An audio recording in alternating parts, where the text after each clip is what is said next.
orar?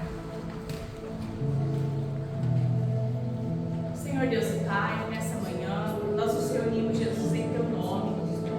Senhor, para fazer aquilo que o Senhor diz na Tua palavra, para conhecer e prosseguir em conhecer o Senhor. Cada um de nós que estamos aqui nesta manhã, Deus, sejamos capacitados pelo Teu Espírito Santo. Senhor, que a nossa mente, nosso entendimento, Pai, seja aberto nesse momento, que nós possamos absorver a Tua palavra e guardar ela, Senhor, na tábua do nosso coração. Senhor, que o Senhor venha nos capacitar com tudo e em todas as coisas, nos dando a sabedoria, o conhecimento necessário que precisamos ao Senhor a cada dia. Se faz presente nesta manhã, Jesus, fala conosco, pois aqui estamos, Senhor, para ouvir e aprender do Senhor, que é um Deus maravilhoso e que tem, Senhor, uma fonte inesgotável para cada um de nós, em nome de Jesus. Amém. Amém. Nossa, é uma responsabilidade, né, daquelas. Abrir esse tempo de estudo e me sinto honrado de estar aqui, fazendo o que eu gosto de fazer. E a gente vai, né, na base, né, das coisas que a gente coloca, mas com a liberdade de falar, de ter essa troca, né? Estudo não é só uma pessoa falando. A gente vai abordar assuntos que você já leu alguma coisa, você tem conhecimento em alguma coisa, nem todo mundo sabe tudo, né? A gente lê, a gente olha, a gente busca referência, se baseia às vezes no estudo de alguém, mas todo mundo tem um pouco daquilo que ele vai partilhar. Então é uma troca de conhecimento, é uma troca de sabedoria, né? E o mais importante, Deus, ele vai nos dando essa capacidade, esse direcionamento, né, de entender. Nos temas que foram escolhidos, eu achei muito bonito essa sequência, né, de nós conhecermos primeiramente aquilo que realmente é a base de nós cristãos, né, que é a Deus, a Jesus, é o sentido da vida, o sentido da salvação, aonde que a palavra ela é, né, baseada e tão importante nas nossas vidas, que se nós entendermos isso, a gente consegue buscar mais na palavra, né? A gente consegue se direcionar mais a não querer fazer somente aquilo que a gente quer, mas termos decisões tomadas dentro da vontade de Deus. O tema que foi abordado, só queria saber como que eu faço para o meu celular parar de ficar apagando toda hora. Tem que aumentar o tempo de tela dele. Aumentar? Porque configurações, né? Senão ele vai ficar apagando aqui toda hora.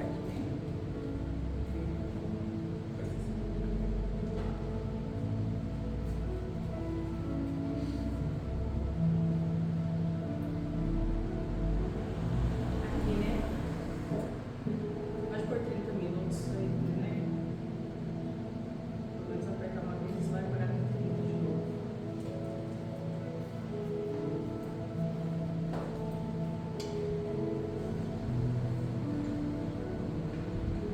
Vamos ver se eu consigo dar uma olhada novamente, tá? Pra a gente ter a mesma visão.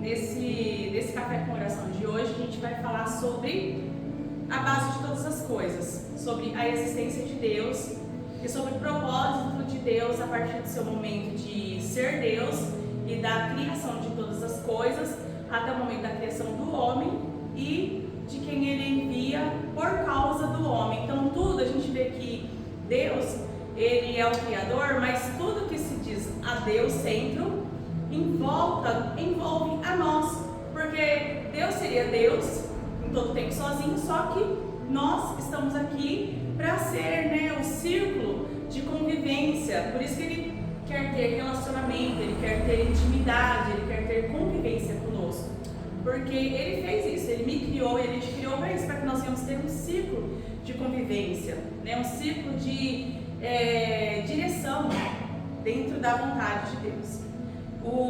Deixa eu ver aqui onde a gente está. Então, existe um só Deus e uma só fé. Para a gente entender isso, é o que a gente estava até brincando, conversando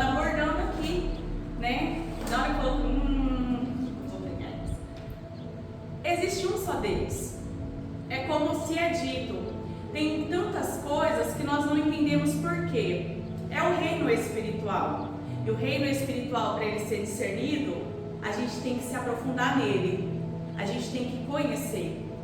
Tem pessoas que têm 1 ano de evangelho, tem pessoas que têm 6, tem pessoas que têm 10, tem pessoas que têm 20. Independente se ela disser que ela tem 50 anos de evangelho, uma coisa é fato: ela não conhece completamente a existência de Deus, ela não conhece completamente a profundidade da revelação das Escrituras, da palavra. Por quê? É o que a própria Bíblia diz, é uma fonte inesgotável. Você vai pegar a palavra da mulher do fluxo de sangue e você vai ouvir ela durante 20 anos, ela vai ter a base da história, mas todas as vezes ela vai ter uma aplicação diferente na sua vida. Então, dessa maneira, existe um só Deus. Quando tem uma palavra que fala que, não lembro se foi Paulo e Barnabé, eles chegam em um templo. E aquele templo era o templo de todos os deuses.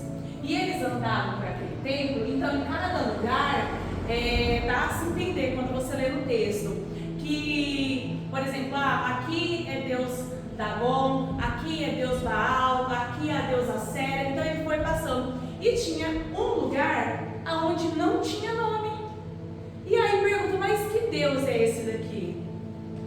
Ele é o eu sou, ele não precisa, né? É o que ele diz para Moisés: como que eu vou dizer quem me enviou? Só diz o eu sou me enviou a vós. Então, hoje nós vivemos aqui, né, nesse século, e nós vemos isso. As pessoas querendo em todo tempo procurar quem é Deus. Porque eu ouço isso desde a minha conversão, que nós nascemos com um vazio, que ele só é preenchido assim que você é um recém-nascido. Você sente um vazio e você precisa da sua mãe, porque você nasceu dela, então você precisa dela para o vínculo de amamentação, de estar perto. E aí você vem para o seu período de adolescência, estar adulto, você sente um vazio de relacionamento, você vai lá, se relaciona, você casa, mas existe um vazio que o homem nasce e esse vazio só é preenchido por Deus. Então todas as pessoas nascem com esse vazio. Na verdade, o corpo, alma e espírito, ele já está querendo ir para onde é o lugar dele. Então as pessoas vivem correndo para Deus. Só que existem vários deuses. E aí hoje nós vamos abordar isso, que existe um só Deus. As pessoas correm para tantas coisas, é o assunto que nós abordamos agora há pouco. Quando eu quero, se a Bíblia diz que o Senhor ele já tem um caminho predestinado para a minha vida, se o Senhor me conhece desde o ventre da mãe, como ele disse para Jeremias: eu te formei no ventre da tua mãe, eu te escolhi, nações te dei por profeta, e ele disse isso para ele ouviu isso sabendo de um plano de quando ele era uniforme, quando ele nem era um corpo formado dentro de um ventre. Então, quando nós conseguimos entender isso, que se Deus já tem um plano destinado para mim, eu não preciso ficar procurando para saber quem eu sou, para saber como que eu vou me construir em atitudes, porque Gálatas 5 vai falar para mim quem eu devo ser. As obras da carne, as obras do Espírito. O que eu tenho que buscar? Longanimidade, fé, mansidão, temperança, domínio próprio. Então eu não preciso buscar em outros lugares a minha construção como pessoa. Eu não preciso querer saber se eu sou a dramática, se eu sou aqui a nervosa, se hoje eu vou estar assim, se hoje eu vou estar assado, se eu preciso usar essa cor, quem eu vou encontrar no caminho, se é o meu dia de sorte, se é o meu dia de azar. Não, eu não preciso. Porque quando eu acordo pela manhã, eu digo: Senhor, a minha vida está em suas mãos. E o Senhor tem pensamentos muito maiores do que o meu, ao meu respeito. Então eu não preciso buscar em lugar nenhum. Quando eu conheço e entendo que eu tenho o quê? Um só Deus e uma só fé. Se eu creio nesse um só Deus, eu não preciso tentar colocar a minha fé em nada. Eu não preciso jogar as cartas para querer saber qual vai ser o meu futuro. Eu não preciso, porque eu já tenho um caminho preparado por Deus para minha vida. Então eu já apresento isso para você. Nós temos um Deus e nós sabemos em quem nós cremos. Então isso para mim é suficiente. Isso tem que ser suficiente. Porque senão eu vou lá para a palavra, eu estou ansiosa, querendo saber o que eu vou viver, qual vai ser o meu futuro. O que Deus tem preparado para mim. E o Senhor já disse: lança suas ansiedades em mim, porque eu cuido de vós. Não se preocupe com o que comer, beber ou vestir, porque do jeito que eu cuidei dos filhos do campo, do jeito que Salomão, com toda a sua glória, não se comparou a esse cuidado, eu vou cuidar de vocês. Então esse já apresento para vocês. Esse é o seu Deus, nós não precisamos de mais nada, só Ele basta para nós. Amém? Pode passar. Aí, vamos ver para onde vai ficar melhor para mim, se vai ser lá ou se vai ser aqui para mim. O tema diz: a Bíblia diz que existe um único Deus. Tiago 2,19. Às vezes a Bíblia de vocês vai estar, né, ali uma versão um pouquinho diferente. Eu já puxei o versículo inteiro quando eu fui colocar. Então pode ser que tenha, né, um pouquinho de divergência. Deixa eu ver se eu estou mesmo. Isso. Então a Bíblia diz, e ela mesma deixa claro e ela prova que somente existe um único Deus. O PDF está disponibilizado também no grupo, se acaso você não tiver dificuldade de ler ali. Diz assim: tu crês que há um só Deus? Fazes bem. Também os demônios o creem e estremecem. Este versículo, aí, vocês conseguem ler daí? Tá dando? Aqui, no slide? Então, pode abrir no celular, tá? Este versículo está na Bíblia e faz parte do capítulo 2 da Epístola de Tiago. Tiago 2 ensina que a verdadeira fé em Jesus Cristo não se limita ao que a pessoa pensa ou diz, mas também ao que ela faz. Por quê? Tiago 2,19 diz: tu crês que há um só Deus? Fazes bem. Também os demônios o creem e estremecem. Então não é somente eu dizer que creio em Deus. Qualquer pessoa que você encontrar na rua e você perguntar para ele ou para ela: você crê em Deus? Você crê que Deus existe? Ela vai dizer isso, que ela crê, que ela tem fé que Deus existe. Então não é somente sobre isso, porque aí ele diz isso: você faz bem isso, só que os demônios também creem que estremecem. Por quê? A gente tem que entender uma coisa, irmãos. Nós estamos aqui, a gente veio depois, né? Os livros foram construídos, eles tiveram lá, né, as suas traduções e as suas retraduções, e chegou a nós. E é um livro extenso que nós deveríamos ter ele como prioridade. Eu tenho a minha filha leitora, extremamente leitora. Ela pega um livro lá de não sei quantas páginas, ela tem dia que ela lê um livro em um dia. E eu falo para ela: Lorena, a sua base tem que ser ler a Bíblia, porque você pode ler tantas coisas, mas você tem que ler a Bíblia. Porque a gente conhece e ainda tem que orar pedindo revelação de Deus para entender o que está aqui. O diabo, os demônios, eles estavam enquanto tudo isso estava acontecendo para ser aqui notificado para nós. Então, em cada acontecimento, cada momento que uma pessoa sentou inspirada por Deus e escreveu essas palavras, eles estavam lá. Então, eles conhecem cada palavra, eles conhecem cada profecia, eles sabem o que é o fim, eles sabem o que está esperando, e muitas vezes é isso, eles estremecem, eles conhecem que estremecem. E esse versículo termina dizendo: mas não obedecem. Então, não é somente você crer que existe um Deus. A verdadeira fé em Jesus Cristo não se limita à pessoa, no que a pessoa pensa ou diz, mas no que ela faz. Aleluia. Porque as minhas obras, quem eu sou, eu posso chegar em qualquer lugar, aqui na igreja, no meu trabalho, onde eu estou, eu posso dizer para as pessoas: eu creio em Deus. Só que todas as minhas atitudes não mostram isso, que realmente eu creio em Deus, porque quem crê em Deus vai procurar se aproximar, estar a cada dia no centro da vontade dele, ser como ele é. Eu assisti o filme A Filha do Pastor, e o pai dela, o pastor, sempre dizia para ela: filha, nessa situação, o que Jesus faria? O que Jesus faria? E chegou um certo momento que depois ela sai da igreja, né, e tudo, e ela lembrou da frase do pai dela, o que Jesus faria? Então, em toda situação que vai acontecer nas nossas vidas, nas nossas, né, contendas e divergências do dia a dia, ou no trabalho, ou no nosso relacionamento, ou quando a gente, né, tá lá no nosso 5 minutos que tá parecendo que vai explodir tudo, a gente tem que lembrar dessa frase, o que Jesus faria? Porque quando eu penso na atitude de Jesus, eu vou me constranger pensando naquilo que eu iria fazer. Porque para mim eu ia explodir, eu ia brigar, eu ia gritar, eu ia bater, E Jesus, o que ele iria fazer naquele momento? Então isso faz nós entendermos que para conhecer e crer em Deus, nós temos que realmente mostrar isso em atitudes, não somente em palavras. Então crer em Deus não se limita somente em falar, mas naquilo que eu demonstro nas minhas atitudes. Quando Pedro fala que a esposa sábia, ela ganha o seu esposo sem palavras, isso serve para nós em todas as áreas das nossas vidas.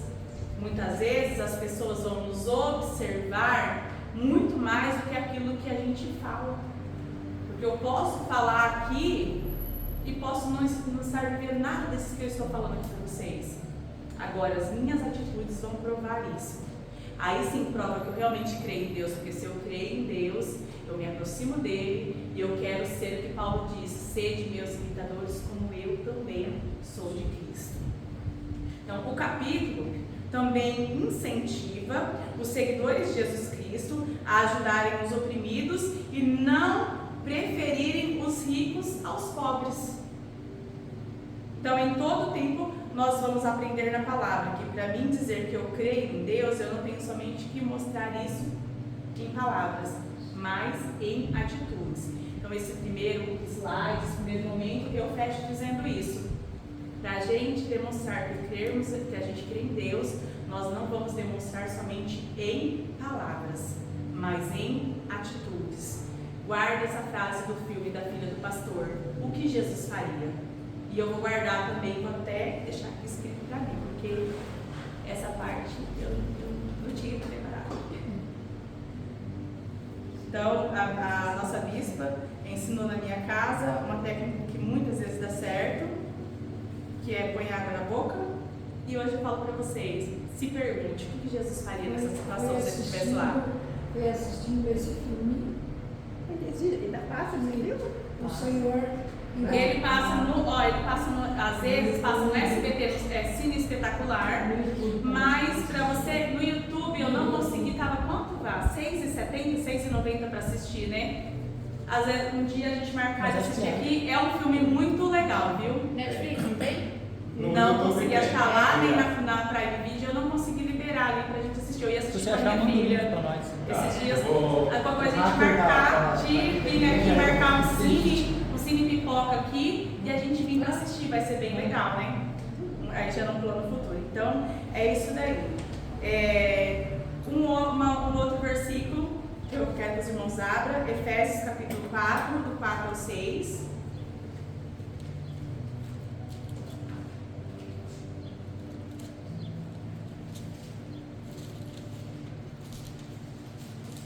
Vocês podem ficar todo mundo aí, tá? Eu vou pegar só um copinho de água. Eu pego. Então, continua pegado. Efésios capítulo 4. 4 ou 6? Isso, 4 ou 6.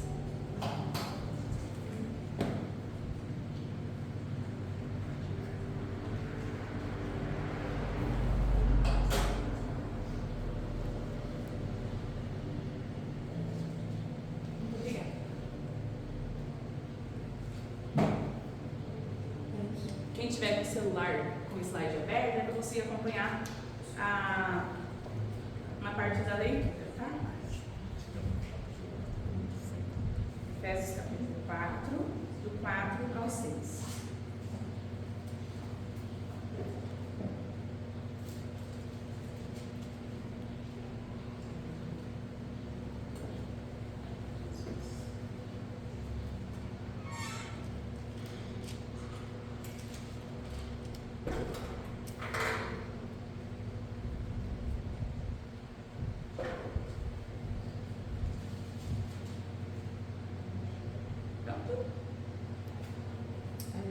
a descrição da unidade da igreja. Há um só corpo e um só Espírito, assim como a esperança para a qual vocês foram chamados é uma só. Há um só Senhor, uma só fé, um só batismo, um só Deus e Pai de todos, que é sobre todos, por meio de todos e em todos. Aqui vai falar da unidade, né? Da descrição da unidade e confirmando e mostrando de como Deus ele é único. Há um só corpo e um só Espírito.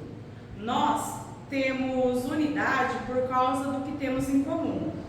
Em Jesus, nós compartilhamos um só corpo, um só Espírito, uma só esperança do nosso chamado, um só Senhor, uma só fé, um só batismo e um só Pai.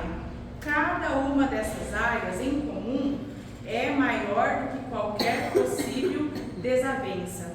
Quando nós entendemos isso, né, da unidade de Deus em nós e de como nós devemos olhar isso como base, nós conhecemos, e eu não vou entrar em nomes, mas nós já conhecemos, então já vai ter mais ou menos uma noção, e quem não tiver alguma dúvida, depois do estudo pergunta.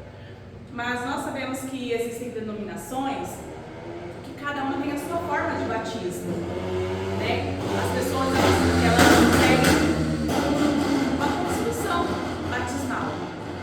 Nós conhecemos o batismo, lendo dentro daquilo que nós vimos na palavra, que o próprio Jesus, quando João Batista estava batizando no Rio Jordão, ele vem até Jesus e fala: batiza-me a mim. Então nós conhecemos o batismo por imersão, aonde desce, né, a pessoa, sobe.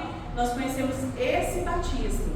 E quando essa carta ela é escrita à igreja de Éfeso, né, que é Éfeso, a cidade de Éfeso, escrita ao povo, né, dos Efésios, aqui quem mora em Bauru e bauruense. Então lá, quando era alguma coisa direcionada para Coríntios, era para o povo de Corinto. Aqui, o povo de Efésios, que era da cidade de Éfeso.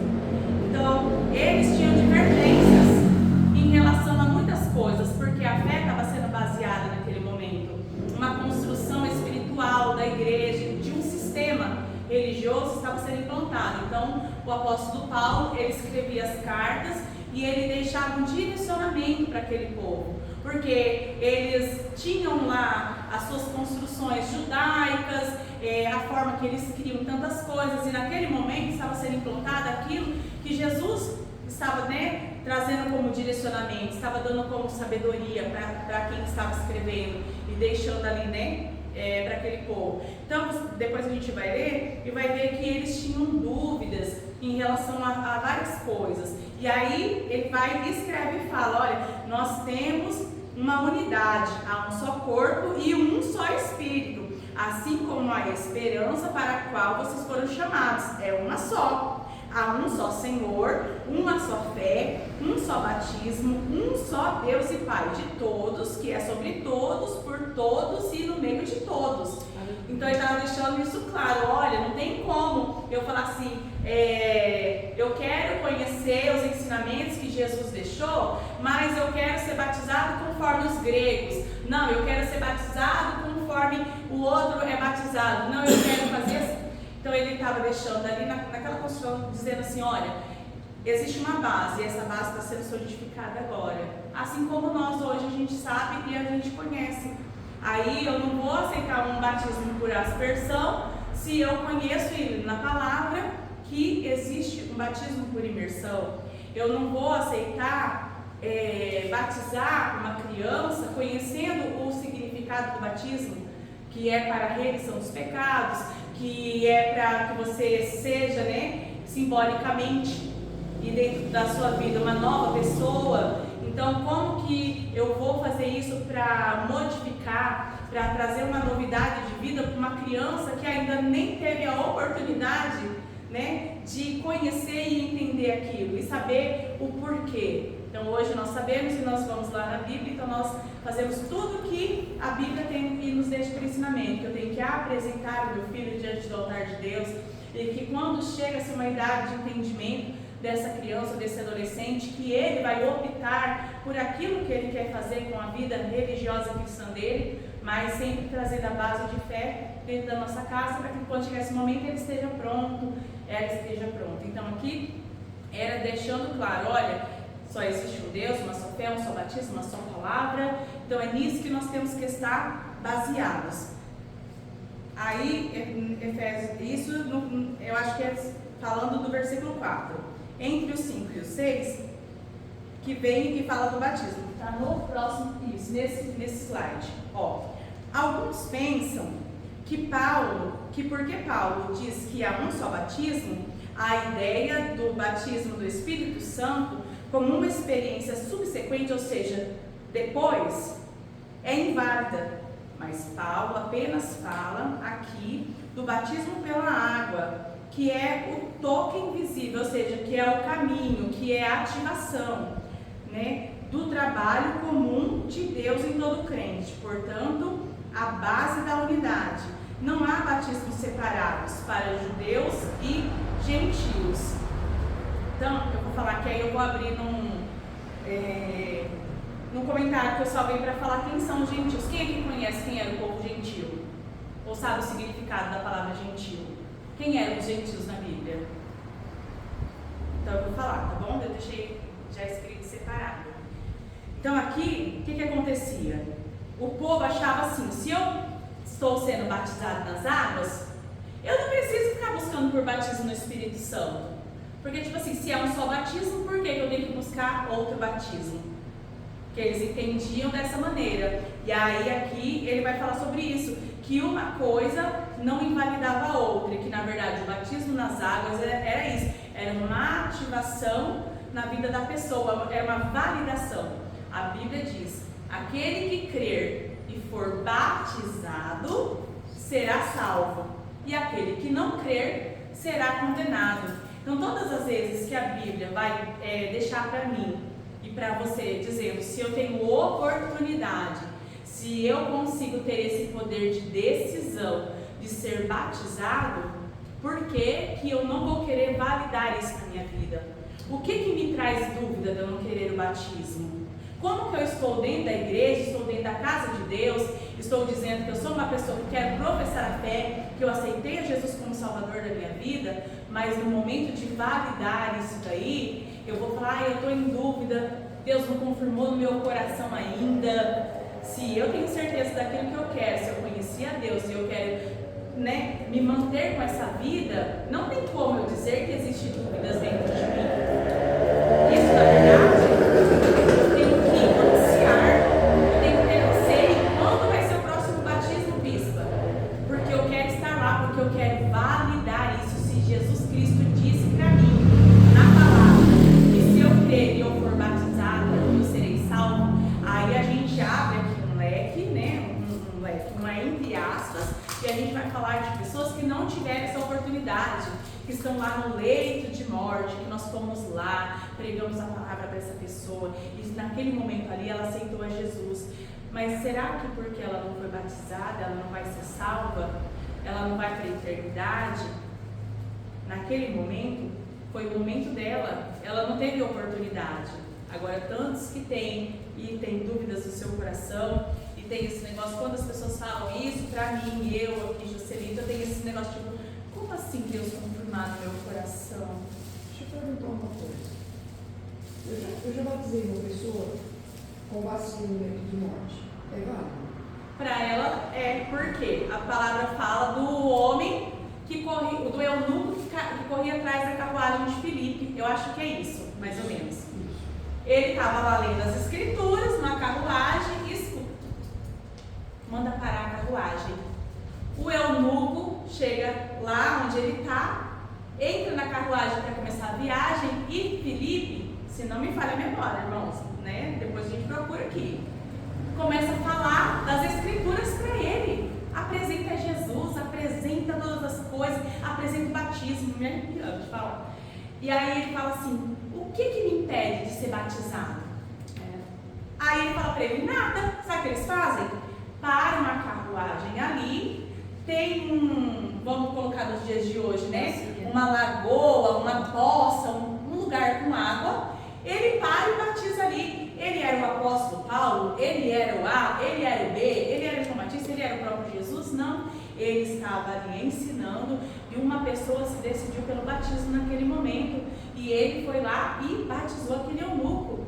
E deixou aí digno de nota nas Escrituras para a gente entender o quê? Que nem sempre a pessoa vai conseguir ir lá para o Jordão. Ou seja, nem sempre a pessoa vai conseguir chegar num tanque batismal. Nem sempre a pessoa vai conseguir marcar o batismo dela no rio. Esses dias atrás, no Hospital Manuel de Abreu, foi uma pessoa lá para batizar. Porque a pessoa, ela estava no leito de morte e ela falou, eu quero morrer batizada. E foram lá e fizeram o batismo no quarto da pessoa. Na piscina lá, colocaram na piscina. E foi batizado. Então, o que a gente entende? Que quando há esse desejo, então assim, por que ter dúvidas? Por que esperar se eu posso? Na verdade, isso tem que queimar no meu coração. Depois que eu conheci a Cristo, eu não tenho que querer outra coisa a não ser ativar na minha vida e validar tudo que tem a ver com Ele, para que eu seja, a cada dia mais, uma pessoa, né, ali envolvida em tudo que é promessa de Deus para mim. Então aqui, esse povo, eles tinham essa, né, assim, uma coisa e outra. Eu não vou entrar, né, nesse requisito agora, batismo com o Espírito Santo, porque não tem nada a ver com o nosso estudo, mas só para deixar esse, né, então há um só batismo, aquele que nós conhecemos, nós vemos como base da Escritura, nós já sabemos e é bem claro, não tem batismo por aspersão, como, né, muitas vezes é feito, não tem batismo em criança, não tem. A Bíblia não me dá uma base para mim ir lá e acreditar nisso daqui. Então, com isso a gente entende que há, né, um só Deus, um só batismo, e aí aqui ele fala isso, não há batismos separados para judeus e gentios, porque os judeus eram aqueles que vieram da linhagem, né, Jesus é judeu, vieram de toda essa linhagem, e aí o evangelho foi pregado aos gentios. Quem eram os gentios? Aí eu vou ler aqui para vocês. Deixa eu só sair aqui dessa página.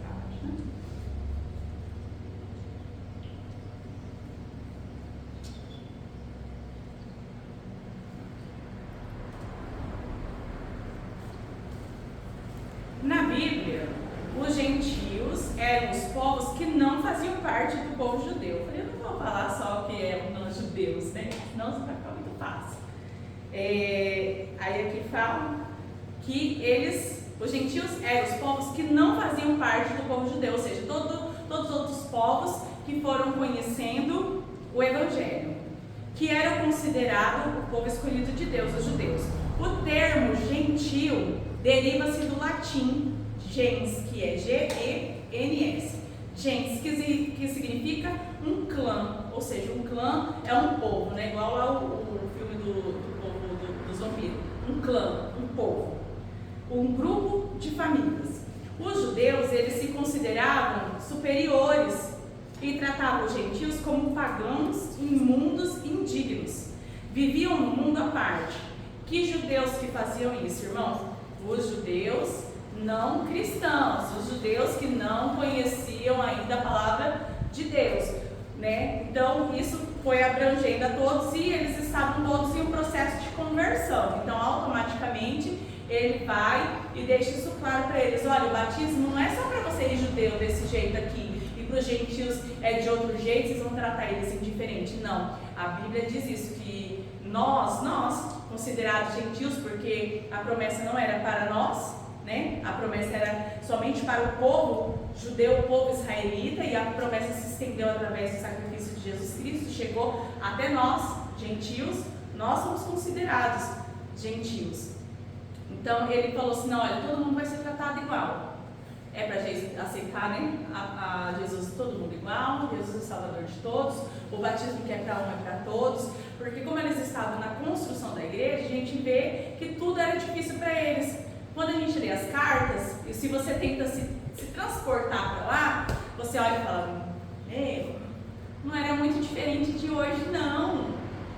A gente, né, tentando unir várias pessoas, unir povos, pensamentos diferentes e tentar buscar por um só ideal, que é Jesus, que é a palavra, mas para isso se solidificar é um tanto quanto difícil, né? A gente lê a carta da ceia, a carta, né, do apóstolo Paulo, lá em denominando e colocando como que a ceia deveria ser feita, com certeza porque a notícia que chegava até ele, olha, o dia da ceia, uns comem muito, outros ficam sem comer, uns levam um monte de coisa, ele termina dando uma neles.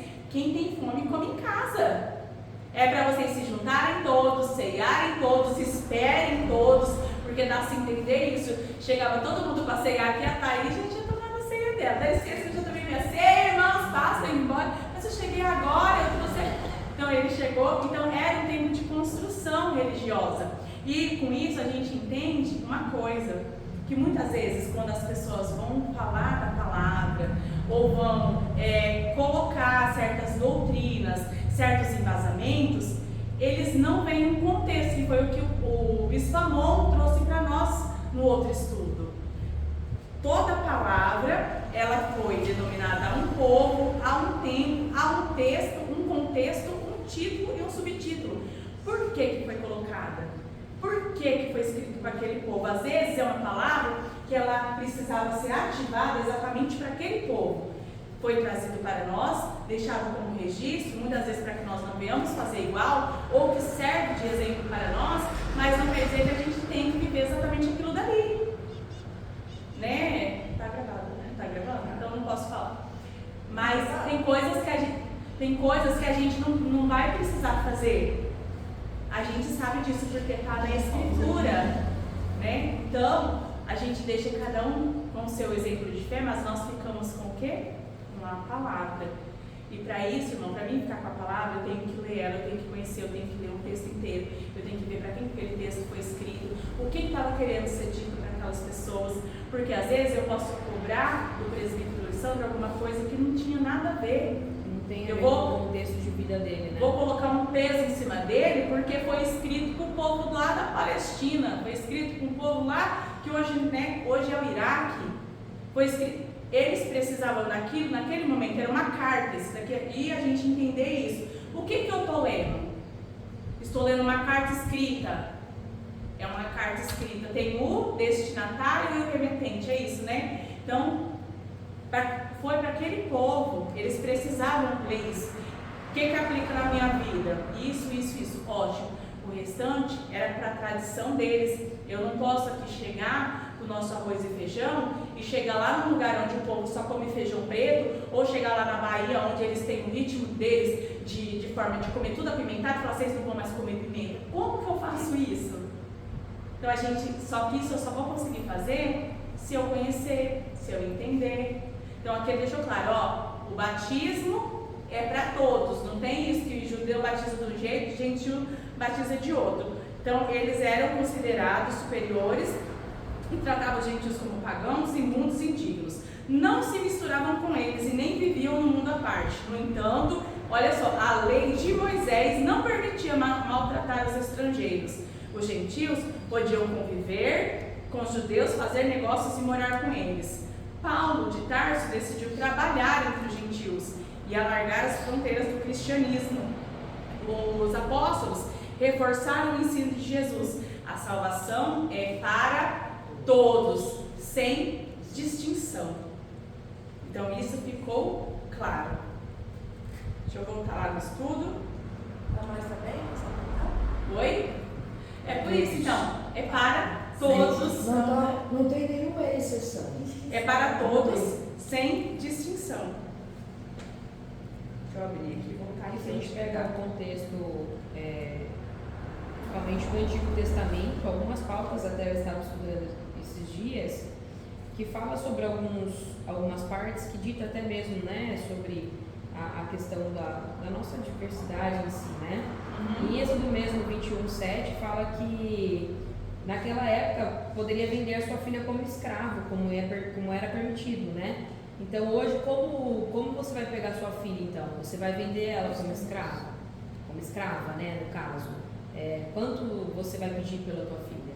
Então hoje não existe isso, né? Hoje a gente vive outro tempo que não tem nada a ver, não tem nada condizente com aquele tempo, naquela época, a aplicação do ritmo de vida deles. É como as mulheres. Por que em determinadas ocasiões as mulheres não podiam acompanhar os homens? Pensa, mulher no deserto, sem banho, naqueles dias, né, com criança também.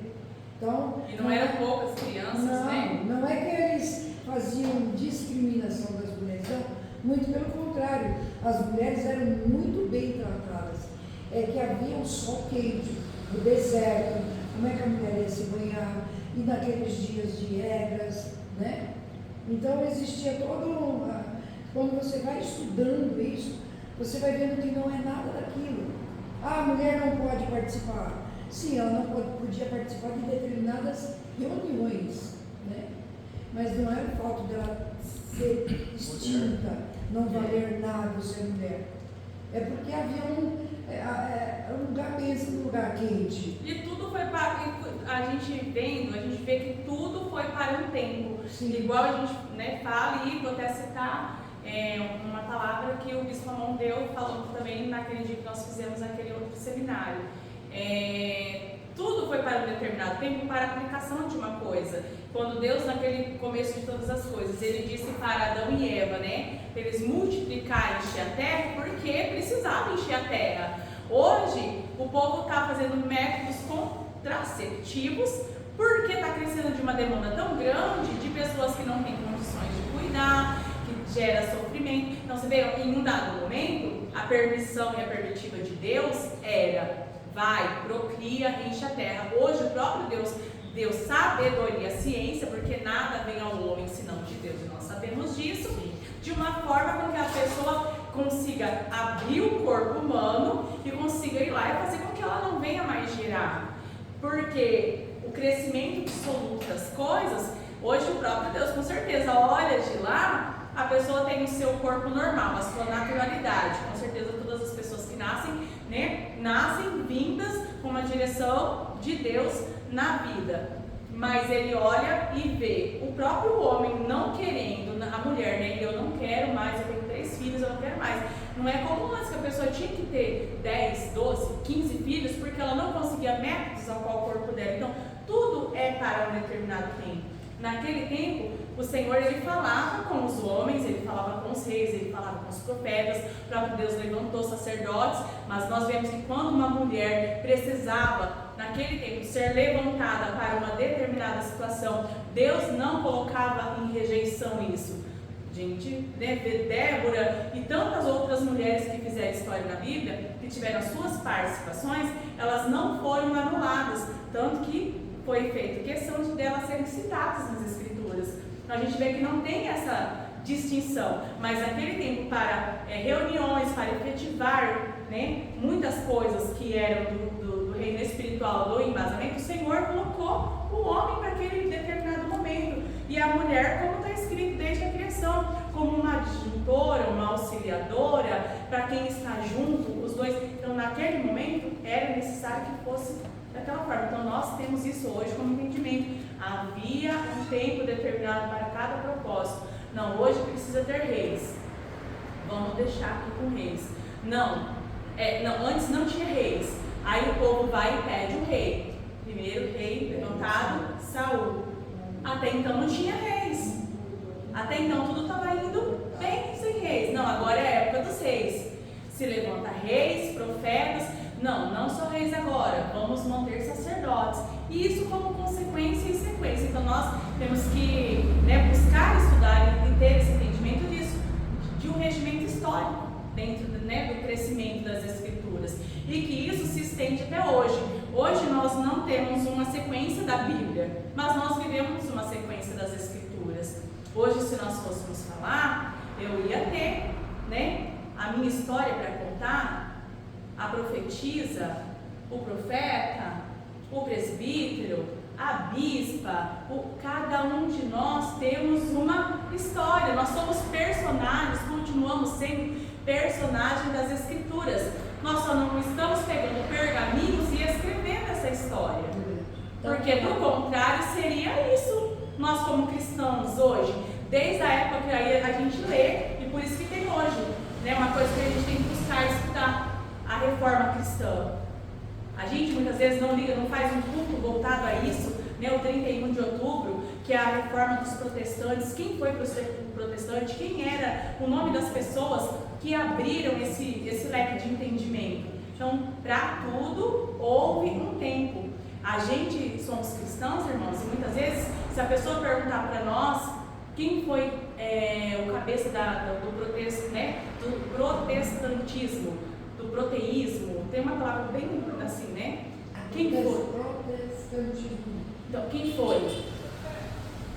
Quem é que chegou lá? Quem é que estava lá junto com os cardeais e começou a ler? Então, só que não tem só ele. Aí tem todo o povo, né? Os calvinistas. Então, a gente lê, a gente estuda, a gente conhece. Eu consigo sentar com alguém que vai querer debater certas coisas comigo. Eu vou saber pelo menos falar da minha fé. Da onde ela veio? Eu sou protestante por quê? Quem é esse povo? Então, nós temos que fazer com que o nome de Deus, desse só único Deus, ele seja conhecido por nós. Eu tenho que levar aquilo que eu sei, aquilo que eu acredito, né? Vamos lá colocar aqui um pouquinho fora do contexto. Nós que estamos lá na área da enfermagem, como que eu chego no beira-leito do paciente, ele olha para mim e me pergunta alguma coisa, né? E eu não conheço, e eu não sei. E eu fui lá e fiz enfermagem. Eu fui lá e fiz o técnico de enfermagem. E quando a pessoa tiver uma dúvida, eu vou olhar para ela e... Então, a senhora está aqui porque acontece... Nós temos que ter conhecimento daquilo que a gente fala. Se eu sou cristã, eu tenho que buscar cada dia conhecer e saber do que eu falo. Da onde é a minha raiz? Pode subir do batismo. Isso. Conceito do batismo no Espírito Santo. É claramente mencionado em Mateus, eu vou fazer assim. Um abre Mateus 3,11. Quem vai abrir Mateus 3,11? O outro vai abrir Atos 1,5. Pastora Thaís. E a outra pessoa vai abrir Atos 11,16. Então, Mateus 3,11. Atos 1,5 e Atos 11,16. Para a gente ler na sequência.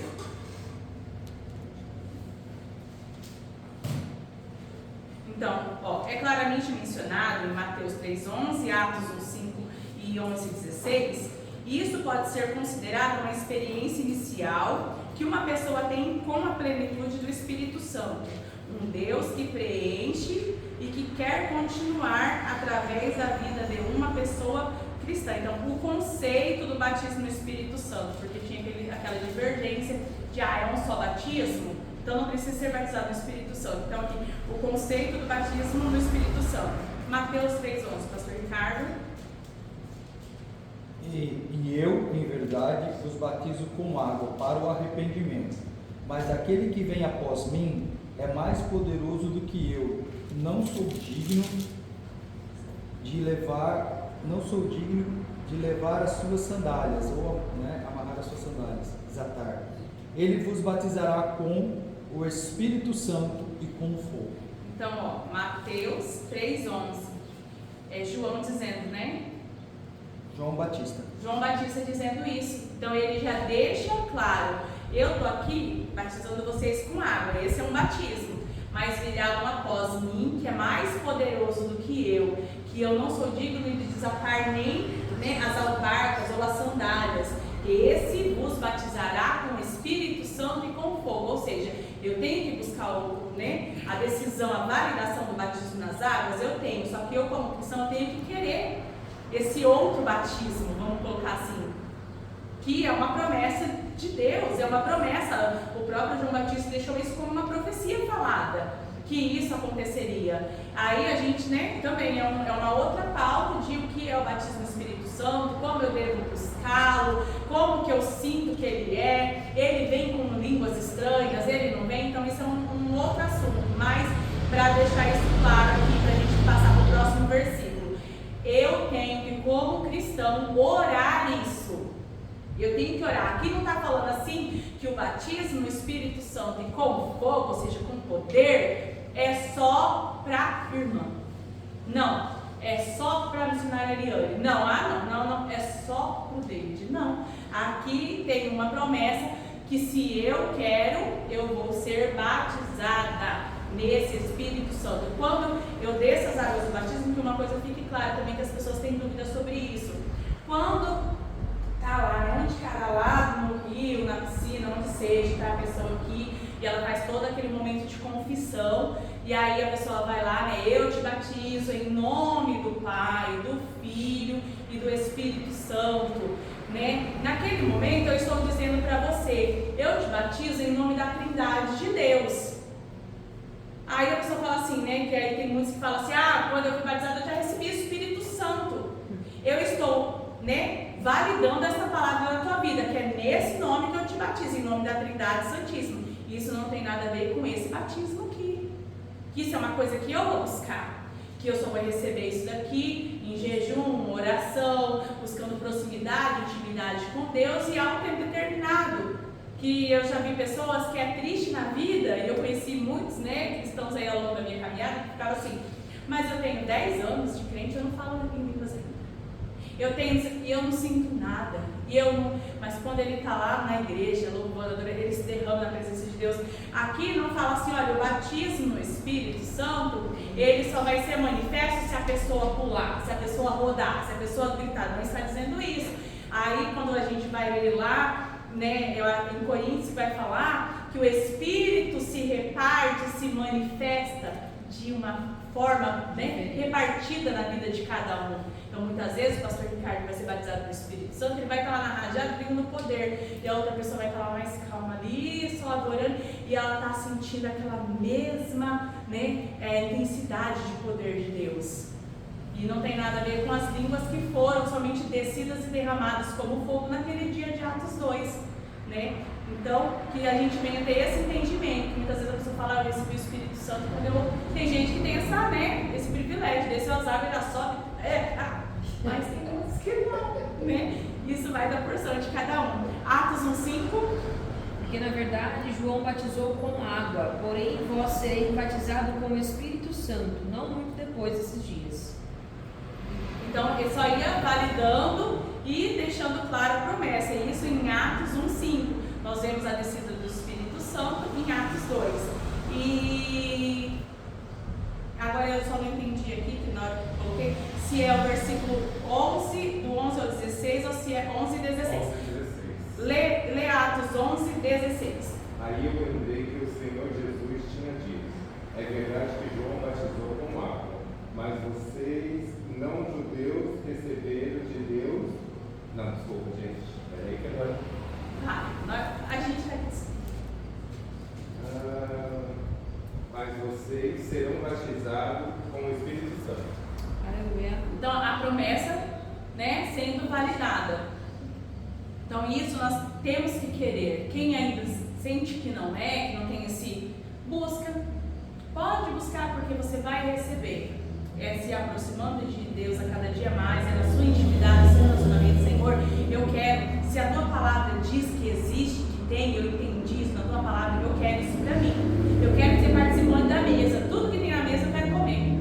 Tudo que tem na mesa eu quero ter. Eu quero ser batizado com o Espírito Santo, com fogo. Eu quero que o Senhor ative um desses 9 dons que está lá, né, no livro de Coríntios. Eu quero ser usado, eu quero ser próximo, eu quero ser cheio, eu conheci o Senhor como Deus, que é, né, o nosso tema de estudo. Eu conheci, então eu quero tudo que esse Deus tem para me oferecer.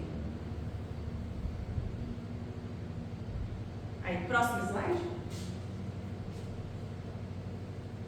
O Deus que criou todas as coisas e que conduz a sua criação e sustenta. Então nós, né, fomos falando de quem é Deus, da criação, de como Ele, né, olha para cada um de nós e como Ele quer que nós venhamos se aproximar e conhecer as coisas que Ele oferece para nós.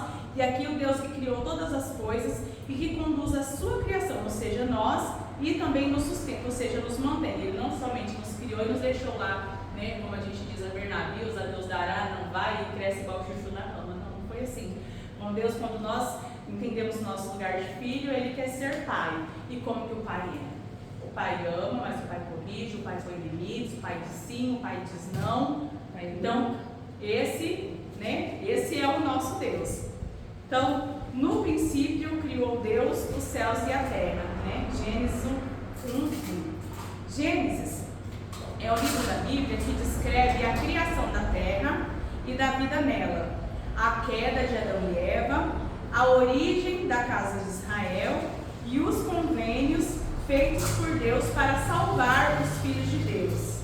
Então, no primeiro momento ali, né, que a gente vai ler todo o livro de Gênesis, a gente vai ver toda a aplicação, né, de quando vem toda a criação, o pecado, a queda do homem, né, o primeiro homicídio, aí daqui a pouco como Deus vai falar com Abraão. Então, no livro de Gênesis, quando a gente lê ele inteiro, o livro da criação, deixa esse princípio mesmo, de tudo que foi, né, colocado por Deus, até que a gente consegue entender a sequência do começo da história desse povo, que é o povo de Israel. Então, esse livro, ele tem toda essa origem da casa de Israel e os convênios feitos por Deus para salvar os seus filhos. Então, desde o começo, nós vemos, né, desde quando o Senhor colocou Adão e Eva no jardim, nós vemos Deus tendo que criar convênios para tentar aproximar o homem de novo do projeto real, né? Não, olha, a serpente foi lá, enganou Eva e tal, chega, Deus se desce lá, vamos arrumar essa bagunça, vamos fazer um convênio, ó, você vai vir pra cá, você vai vir pra lá, você vai vir pra cá, ó, você mulher vai ter dor de parto, você homem agora você vai comer do suor do seu rosto, você serpente vai rastejar e depois vai vir um que vai te pisar. Então Deus teve que fazer um plano, ele sempre teve desde o começo que conveniar, né? Que trazer um bem e vai, né? Uma troca para que as coisas continuassem, pelo menos indo dentro daquilo que era o plano inicial, né? Que é o que sempre Deus quer, que o homem esteja perto de Deus. Porque na verdade, o Senhor ele não quer outra coisa senão isso, que nós estejamos próximos dele. E para isso ele vai criando meios e formas. Muitas vezes acontece isso, Deus tem um plano para mim, já está tudo certinho, programado para Deus a rota, né, o alvo, e eu vou lá e saio, dou aquela extraviada. Quando eu volto, tem que ser criada uma nova situação para que o plano inicial ele continue sendo. Então, o versículo 1 de Gênesis pode ser traduzido de várias formas. Quando se fala, no princípio criou Deus os céus e a terra. Como uma declaração de que o cosmos teve um começo absoluto. Ou, na segunda, né, opção de tradução de forma de ser vista, é como a declaração que descreve a condição do mundo quando Deus começou a criar. Porque quando a gente lê lá Gênesis 1:1 e vai descer, vai falar: a terra era sem forma e vazia, o Espírito de Deus pairava sobre a face das águas, e aí a gente vai, né, conhece toda a história, né? E trouxe a luz para cá, e trouxe a escuridão para lá. E então, quando nós lemos que Deus criou os céus e a terra, a gente entende como isso e como uma declaração do cosmos, né? O que é o cosmos? É o universo. E naquele momento Deus foi lá e foi colocar as coisas, cada coisa no seu lugar, para que houvesse um momento de criação. Ó, passou até 30 minutos, irmãos. O celular fechou aqui, apagou tudo pela primeira vez. Deixa eu achar aqui onde estou.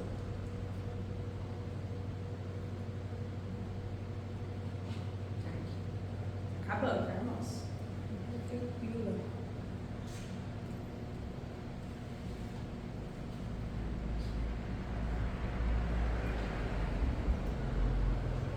Então, isso em Gênesis 1, falando do princípio de Deus na sua criação, que ele tanto criou as coisas, né? Ele montou todo o plano de universo, colocando todos os elementos, né?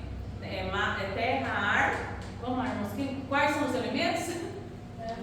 Terra, ar, água e fogo. Então, ele colocou cada coisa no seu lugar. Os vulcões lá no canto deles explodindo, o mar por um lugar. E aí ele começou o projeto de criação, desde o homem até animais e todas as outras coisas. Então, quando nós falamos da criação de Deus...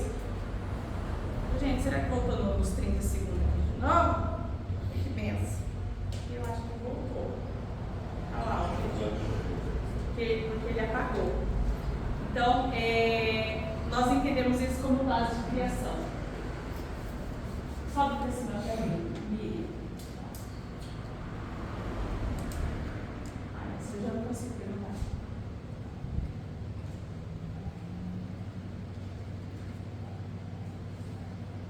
Sobe no próximo slide. Aí ele já sobe assim, né? Passado de Gênesis 1. Aí o próximo slide, porque aí eu já vi que isso, Salmos 24.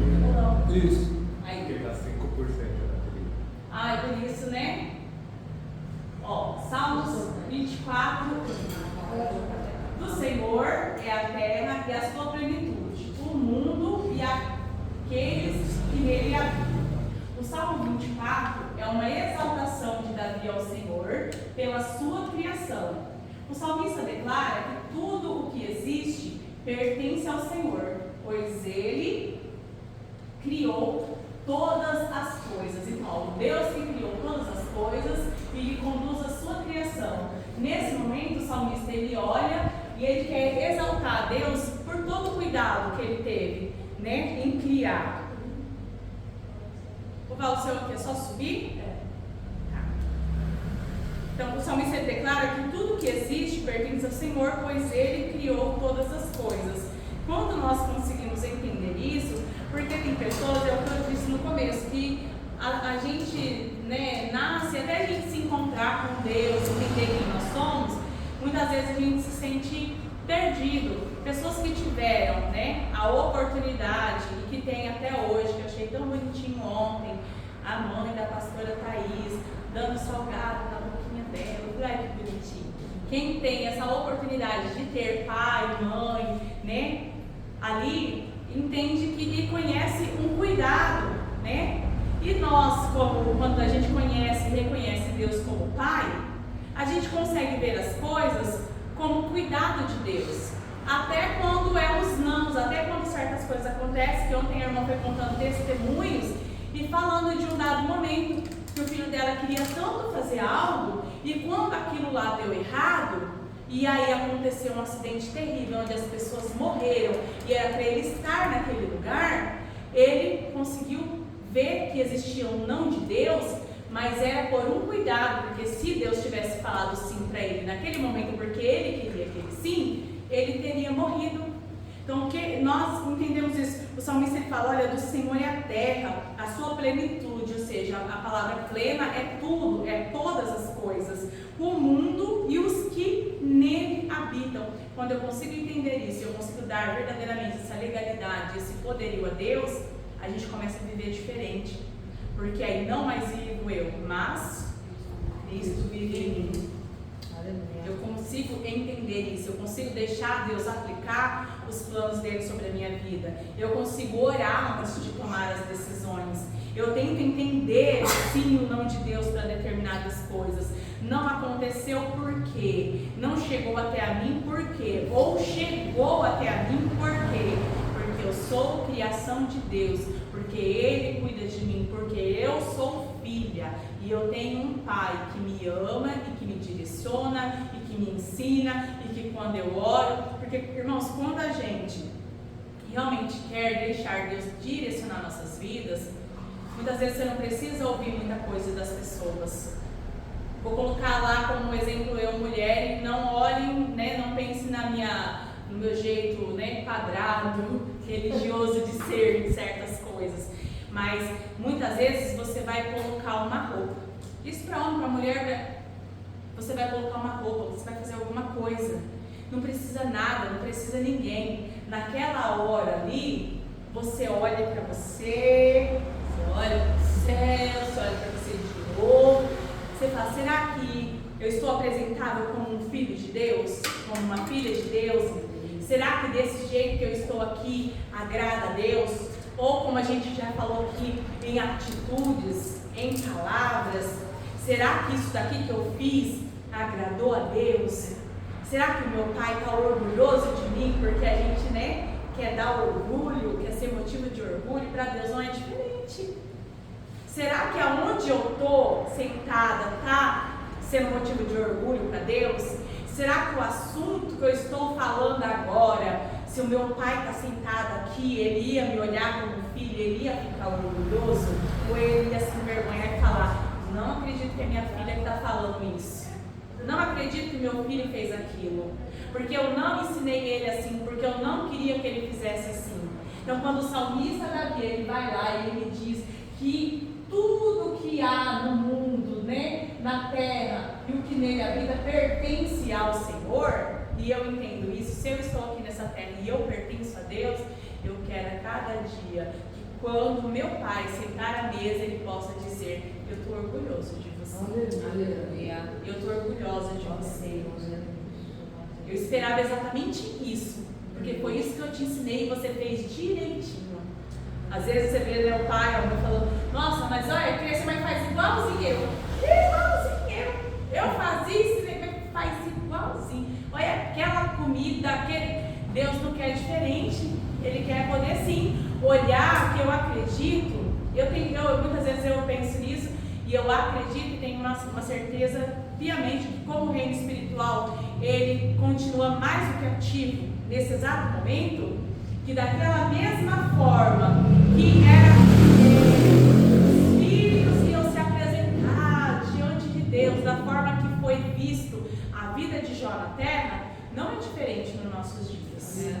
O reino espiritual, irmãos, continua sendo regido da mesma maneira. E aí, como nós somos apresentados?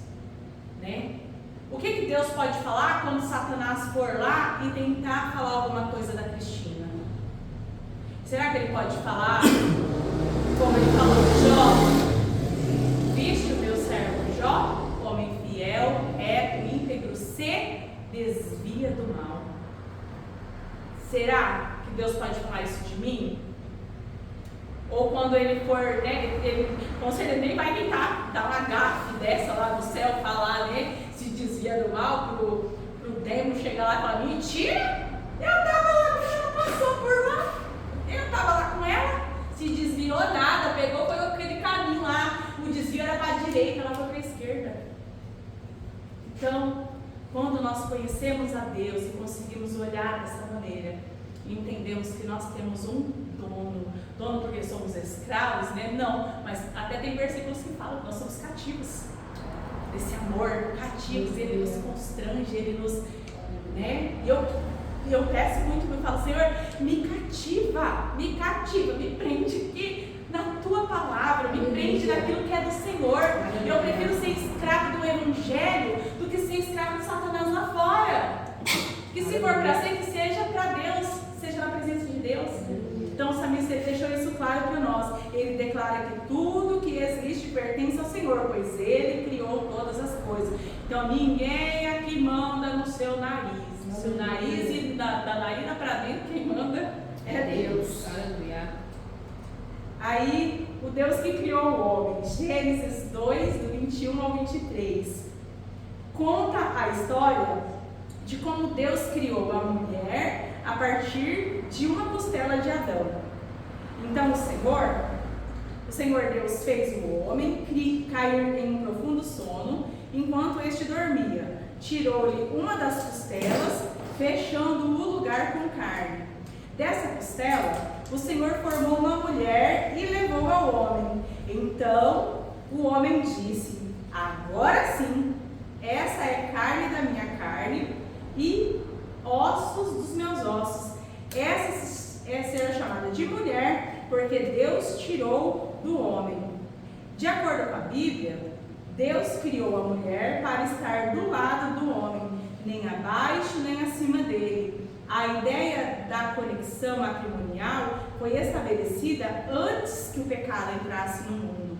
Ou seja, a partir desse momento que Deus criou o primeiro casal para que ele procriasse, para que ele enchesse a terra, e ele deixou isso claro. E isso a gente leva para o nosso relacionamento, para o matrimônio, para a pessoa que eu escolhi para estar do meu lado.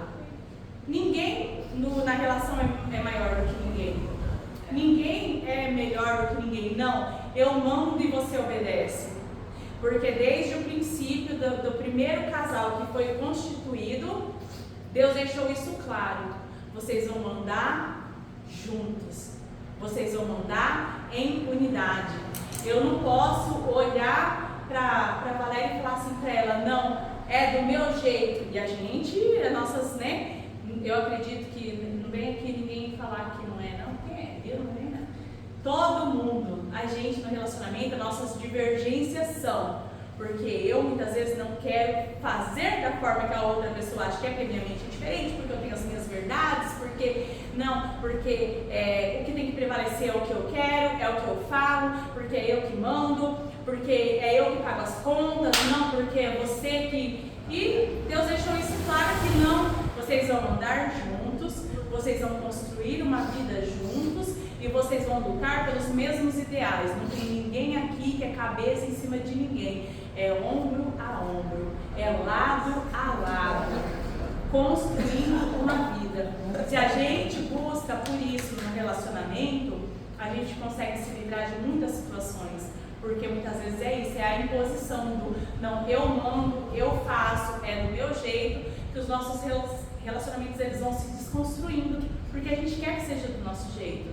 Mas Deus deixa claro aqui que na criação da história, Ele já deixou para nós uma base de ensinamento.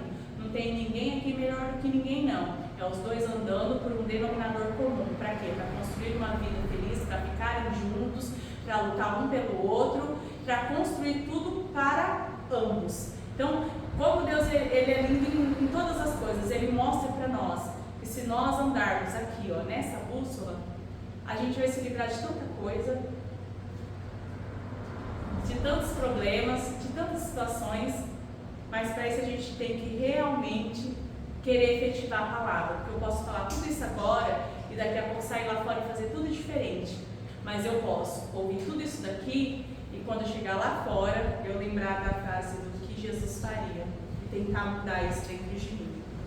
E cada estudo desse venha a ser isso, irmãos. Seja de 1000 palavras que forem faladas aqui, que uma frase fique latejando na nossa mente. Pelo menos uma. Esse contexto também serve a uma igreja. E quando Cristo fala que o homem tem que tratar a mulher como trata a igreja. E isso também cabe dentro da igreja.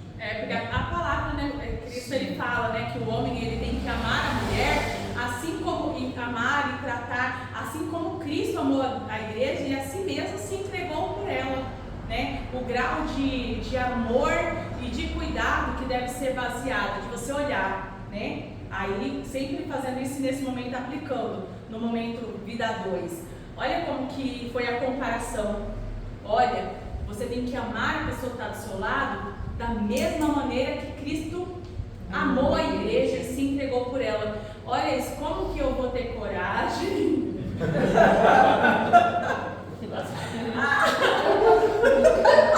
Ai, Deus. Vem cá.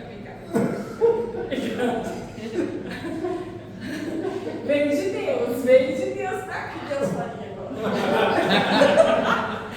Vem com essa frase, vem lá dentro. Como que eu vou olhar para Vá? Respira fundo, Né? Da água. Olha a palavra. Que eu devo olhar para ela e amar ela na intensidade de Cristo que amou a igreja e se entregou por ela. Qual foi a entrega de Cristo? Na sua vida. Da sua própria vida. Tem um atirador aqui. Tá eu e ela. Ele vai falar para mim. Ele vai falar para mim.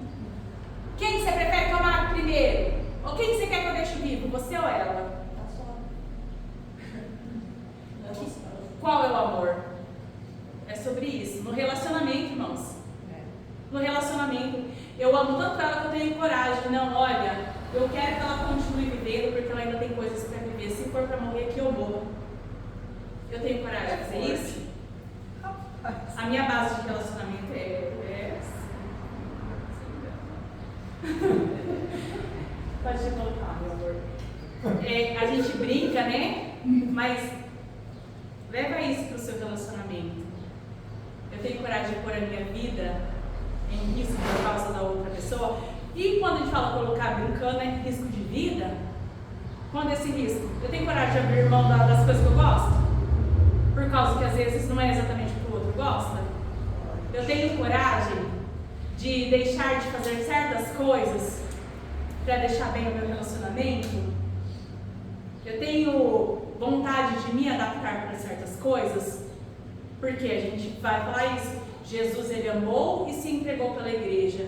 Mas qual é o quadro que nós vemos Jesus homem, Jesus carne, lá com o suor se transformando em sangue e dizendo: Pai, se possível for, passa de mim esse cálice.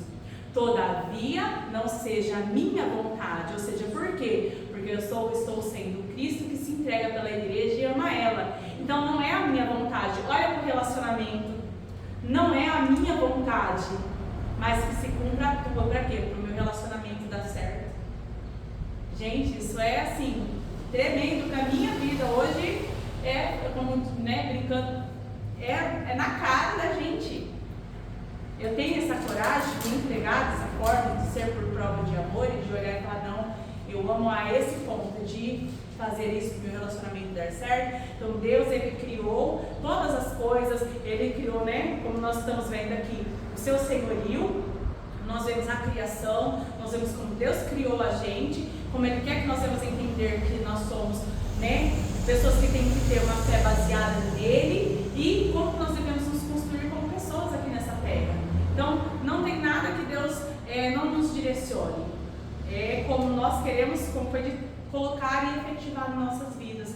E com esse estudo a gente pega para todas as partes das áreas das nossas vidas, como cristão, no nosso trabalho, no nosso caráter, no nosso relacionamento lá dentro da nossa casa, com quem nós convivemos, e de olhar dessa forma. Aqui na igreja, Cristo se entregou pelo pastor Ricardo. Como que eu vou ter coragem de ficar tentando ser contra ele, denegrir, fazer qualquer coisa que seja, se o próprio Cristo se entregou e amou?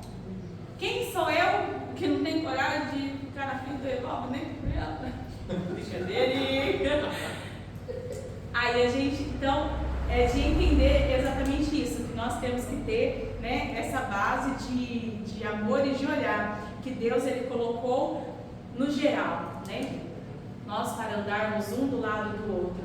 O que eu não puder fazer para te ajudar, eu também não tenho que fazer para te prejudicar. Glória a Deus. Bem isso, Posso ajudar? Posso, não posso? Fico no meu cantinho, só orando para que a vontade de Deus se cumpra. Próximo slide, que eu acho que já está aqui nos fechamentos. Acho que esse é o último. O Deus que merece a adoração, a honra e o louvor da sua criação. Salmo 100, capítulo 100, do 1 ao 3. Conta a história de como Deus... aqui eu ia falar para tu, passa às 3 horas da manhã, e aí, deixa pra lá. Então, essa frase vocês deletam, tá? Então, Salmo 100, do 1 ao 3 diz: aclamem ao Senhor, aqui, tá? Aclamem ao Senhor todos os habitantes da terra. Sirvam ao Senhor com alegria, apresentem-se diante dele com cânticos. Agora eu vou ler tudo para vocês. Reconheçam que o Senhor é Deus, ele nos criou e a ele pertencemos. Somos seu povo, o seu rebanho que ele pastoreia. Aleluia. É o que nós acabamos de dizer: não mais vivo eu, mas Cristo vive em mim. Não é mais o que eu quero. E isso é muito importante, nós entendermos como que nós temos que aclamar a Deus, que adorar a Deus, que buscar a Deus. Que aqui não tem que ser um lugar de peso, aqui não tem que ser um lugar que eu venho bater o cartão, aqui não tem que ser um lugar que eu tenho que estar porque eu tenho que estar. Aqui tem que ser um lugar que eu anseio estar. E que quando eu estou aqui, eu não só venho e começo a flutuar das portas para dentro, que eu estou ansiando o domingo inteiro para que chegue a hora do culto, que a terça-feira eu não vejo a hora de poder parar um momento mais gostoso para estar unido com a igreja, para orar junto, para adorar Deus junto, para edificar minha fé através de uma palavra de alguém, de eu ter a comunhão, de olhar e falar: presbítero Sandro, ora por mim, me ajuda em oração. Então, nós temos que ter esse desejo de sermos servos adoradores, né? Sirvam ao Senhor com alegria e apresente-se diante dele com cânticos. Cada pessoa tem a sua particularidade, tem a sua dor, tem, né, um dia que está muito cansado, mas dificilmente nós temos um momento que esse é o momento de cultuar, esse é o momento de adorar. Se é um momento que alguém tem que falar para mim, se põe de pé, tem que falar para mim, isso não está em mim, eu não estou com esse desejo de levantar as mãos e adorar e buscar. O pregador tem que falar aqui. Teve uma vez que o pastor Rodolfo pregando aqui, ele falou isso: eu não vou mandar ninguém glorificar, porque adorador, ele adora, e ele não precisa ser mandado. Aleluia. Muitas vezes o culto fica naquela atmosfera espiritual pesada, carregada, porque nenhum adorador se levanta para... Peraí, que esse negócio vai mudar aqui agora. Eu vou rasgar o céu com a minha adoração. Enquanto não houver uma resposta, um sinal, nem que for o tamanho da mão de homem, eu não vou parar de adorar. Aleluia. Não, eu olho e falo assim: nossa, o Senhor está glorificando. Nossa, lá, pertinho. Eu estou pior. E aí, um bloqueio espiritual, um peso. Vai entrar o oprimido? Vai entrar o demoniado? Vai entrar o... Vai. Só que a presença tem que estar ali. Glória a Deus, aleluia. Né? O que tem que ser quebrado naquele momento é de quem não conhece. Mas se eu venho, já venho desse jeito, ou se eu venho, né, de um dia difícil, de lutas, de guerras, de tantas coisas, naquele momento eu tenho que querer entrar no Santo dos Santos. Eu tenho que ter esse desejo. Eu tenho que querer vir colocar, nem que for como Ana, movimentando os lábios. A palavra não diz que Ana não subia para o templo porque ela estava amargurada, porque ela estava ressentida, tantas coisas que Penina fazia. Diz que ela cumpria. Todos os anos ela subia, bem ou mal, ruim ou bom, ela subia. Então nós temos que entender isso, que dependendo de como eu estiver vendo, tem um lugar que eu tenho que estar. Aleluia. E é aqui, é na presença de Deus. Então, reconheçam que o Senhor é Deus. Ele nos criou e a Ele pertencemos. Nós somos o seu povo, o rebanho que Ele pastoreia. E se eu sou do rebanho de Deus, eu não vou ser bode, eu não vou andar dando cabeçada em ninguém, eu não vou dar aquele dar cabeçada na pista, no irmão, não vou. Porque eu sou ovelha. E se eu sou ovelha, né, um dia eu acredito que o pastor Ricardo, que tem todo esse, né, essa linha de raciocínio para montar estudos e tudo mais, a diferença do bode e da ovelha, a gente precisa entender, saber como que ela era cuidada, por que de ser representada exatamente como uma ovelha, né, como era. É muito bom, é muito legal a gente ver e tentar se assemelhar e, nossa, essas as características, né, de uma ovelha, então eu quero isso, eu quero esses atributos, eu quero ser assim. Por que era assim? Por que era cuidado, né? Que a gente sempre fala só de uma coisa, né? Que o óleo era colocado para ungir, para que as moscas não assentassem, para que elas não ficassem com bicheiras, porque se botassem nos ouvidos delas e criassem aquele monte de bicho nelas, elas ficavam loucas e elas batiam a cabeça até morrer. Então, por isso elas eram ungidas. Aí a palavra vai falar, né? Me unge com o óleo da unção. Para quê? Para que não entre nada na nossa cabeça, para que nada nos tire do direcionamento a esse ponto, né? Então, quando nós entendemos isso, que somos rebanhos, somos ovelhas, temos que ser cuidados, nós vamos entrar aqui com outro olhar, o culto vai ser diferente.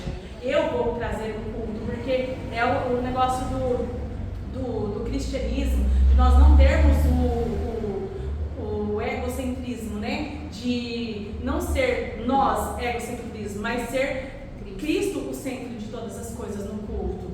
Eu quero cantar o que eu acho que eu tenho que cantar, porque eu quero profetizar para mim, e eu não quero elevar a adoração a Deus. E quando nós nos reunimos aqui, é para prestar um culto. Tudo que vier para nós é lucro. Mas eu tenho que vir para apresentar um culto de adoração. Por isso que quando você vai ver, vai ler, vai estudar sobre a forma do ritual, né? Vamos colocar assim, do culto ao qual os judeus, vai lá ler no começo, olha como Deus ele é um Deus cuidadoso, zeloso e é Deus de detalhes. Quando você vai ver, ele dá medidas da construção do templo, do tabernáculo, o que ele queria, aonde que tinha que estar cada coisa, como que era para fazer, como que os porteiros tinham que ficar. Lê lá no começo aqui Pentateuco nos primeiros 5 livros, ali Levítico, Deuteronômio, não sei se tem um outro livro que fala ainda dessa base, de como Deus ele queria que as coisas tivessem detalhes para ser apresentado para ele.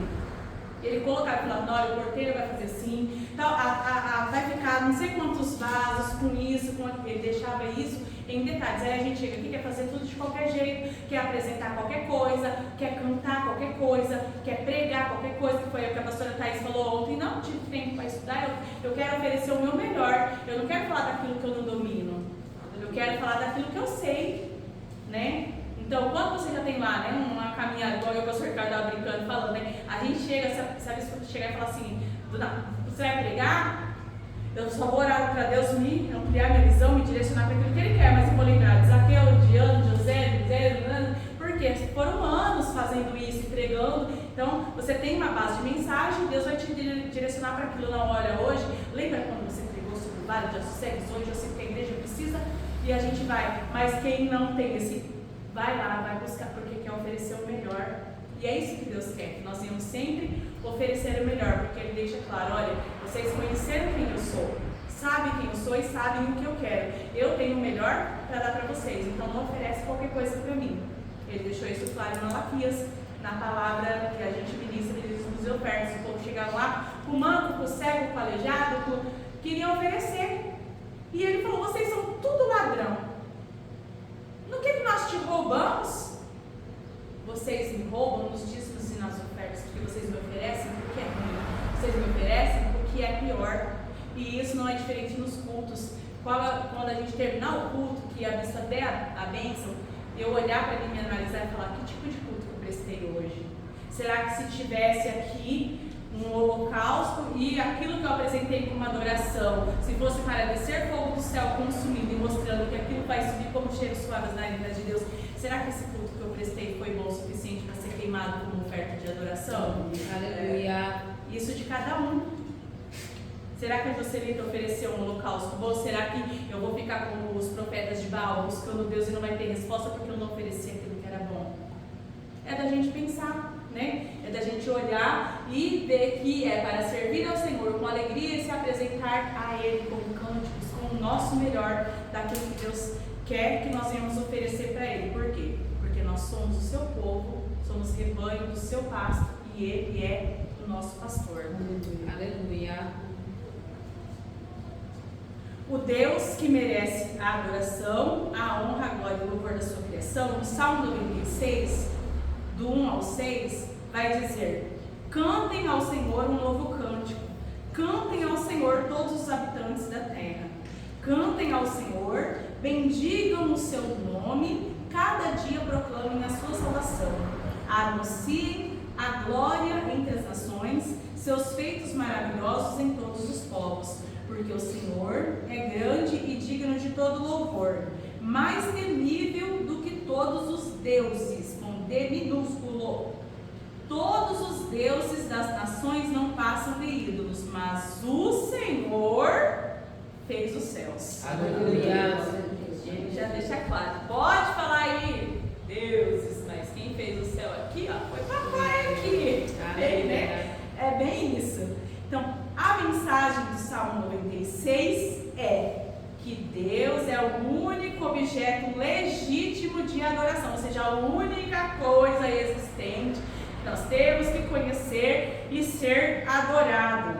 E merece ser honrado com hinos de adoração e expressões de gratidão. O povo de Deus deve testemunhar a vitória de Deus sobre os ídolos das nações através do louvor e da ação, porque é o que a gente fala, né? Tantas coisas acontecem. Ontem eu fui ouvindo a mãe da pastora Thaís pensando: Senhor, grandes coisas fez o Senhor a estes, porque quantos testemunhos a irmã não foi contando do que Deus fez, de como Deus se revelou, de como Deus cuidou, de como Deus trabalhou, de como Deus abriu porta, de como Deus fechou porta, de como Deus fez. E nós temos que falar, como foi dito em um dado momento da nossa reunião, nós temos que abrir o momento do testemunho. Eu tenho sim que falar como que a minha fé é aumentada. Quando o pastor Ricardo fala: irmãos, esse testemunho é um pouquinho eu era adolescente, irmãos, aconteceu assim, assim, se Deus me fez isso na minha vida, Ele me livrou, e é por isso que eu estou aqui, porque desde aquele tempo, Deus já tinha um plano de salvação para mim. Aleluia. A gente nunca conta nada, a gente nunca fala nada. O dia que eu subi nesse altar aqui, Deus falou assim para mim: você vai contar a sua história, você vai contar o que aconteceu na sua vida, você vai contar como que você chegou aqui, que não foi por você, foi pela minha mão, que você era uma pessoa que tinha tudo para dar errado e eu fiz dar certo, que você era uma pessoa que para a sociedade você seria nada e eu fiz de você alguma coisa. Você vai contar, porque outras pessoas precisam ouvir o que eu fiz. As pessoas precisam conhecer quem são vocês. Nós não somos estrelinhas apagadas. Nós somos pessoas que a Bíblia diz que não é para a gente pegar uma candeia acesa e colocar debaixo da cama e da mesa que ninguém vai ver. Nós somos candeias acesas. Aleluia. Aonde eu for, eu tenho que ser uma candeia acesa. Eu tenho que falar o que Deus fez na minha vida. Eu tenho que deixar isso claro de como o céu está se manifestando através de mim. Então, essa é a mensagem que Deus deixa para nós no Salmos 96, do 1 ao 6, dizendo para nós que nós devemos ser adoradores de Deus, que nós devemos representar a Deus, que nós devemos entregar o nosso melhor a Deus. Uma vez que conhecemos quem é Deus, nós nunca mais queremos fazer isso, entregar para Ele qualquer coisa ou viver de qualquer maneira. Nós teremos guerras, teremos altos e baixos, mas uma coisa é aquele negócio: eu sei quem eu tenho crido. E ao seu tempo Ele se levantará. Então, independente de como eu viver, eu quero continuar sendo a mesma pessoa, que foi o que Jó fez. Eu sou a mesma pessoa, com riqueza sem riqueza, com família sem família, estando bem ou estando mal, porque eu sei quem é Deus. O estudo desse dia de hoje é em relação a isso, de quem Deus é na minha e na tua vida. O Deus que perdoa e salva. Isaías 55, do 6 ao 7 diz assim: buscai ao Senhor enquanto se pode achar, invocai-o enquanto está perto. O ímpio deixe o seu caminho e o homem maligno os seus pensamentos, e se converta ao Senhor, que se compadecerá dele, como também ao nosso Deus, porque é grandioso em perdoar. A ideia é que a graça e a salvação de Deus estão disponíveis, mas requerem uma resposta das pessoas. A frase invocai-o enquanto está perto enfatiza a proximidade e a acessibilidade de Deus. Ou seja, nós temos que buscar a Deus. Mas aí deixa bem claro, é isso. Deus está lá no lugar dele de sempre. Quem é que tem que buscar? Eu, você. Invocai-o enquanto Ele está perto. A gente só vai sentir que Deus está perto quando nós vamos à direção dele. É o que a bispa pregou, falando sobre o filho pródigo. O pai está lá, né? O pai está lá esperando, roupas novas, vestes, sandália, anel, festa, preparado. Mas o filho tinha saído. O pai continua no mesmo lugar. Levantar-me-ei, irei ter com meu pai. E para nós, não é diferente na posição que muitas vezes nós estamos dentro da igreja, estamos filho pródigo. É fato, está aqui só a carcaça da quimba. O resto, o coração está longe, o pensamento está longe, as emoções estão longe, está tudo longe. A gente só está aqui porque sente que tem que estar aqui. E aí nós temos que, não, levantar-me-ei, irei ter com meu pai.